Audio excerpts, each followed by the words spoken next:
ఈ నెల 21 తారీఖు నాడు మరి మన తెలంగాణ రాష్ట్ర ముఖ్యమంత్రి వర్యులు యనమల రేవంత్ రెడ్డి గారు ఉస్మానియా యూనివర్సిటీకి వెళ్తానంటని ఒక ప్రకటన వచ్చింది. కానీ 21 తారీఖు నాడు మాత్రం వాళ్ళు ఉస్మానియా యూనివర్సిటీకి వెళ్ళలేదు. ఎందుకంటానంటే ఆ ఉస్మానియా యూనివర్సిటీ నుంచి చాలా వ్యతిరేకత ఉంది. అక్కడ విద్యార్థులందరూ కూడా అతన్ని అడ్డుకునే ప్రయత్నం చేస్తారని తెలుసుకున్న తర్వాత వాళ్ళందరినీ అరెస్ట్ చేపించి అక్కడ మొత్తం కంచె నిర్మించుకొని వాళ్ళ సభ 2-3 రోజుల తర్వాత విజయవంతం చేసుకున్నారు. దీన్ని తెలంగాణ ప్రజలందరూ కూడా ఆలోచించారు. మరి ఆ సభలో కూడా విద్యార్థులకు ఏదేదో చేస్తా, ఏమేమో చేస్తున్నాను, మీకేం కావాలంటే నన్ను అడగండి అని చెప్పారు తప్ప ఇది ఒక్కటి మాత్రం గుర్తుపెట్టుకోండి.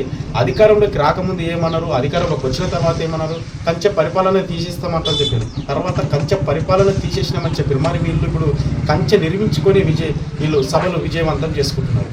అంటే అబద్ధపు హామీలు, అబద్ధపు మాటలు చెప్పడం మాత్రమే కాంగ్రెస్ ప్రభుత్వానికి ఉన్నది.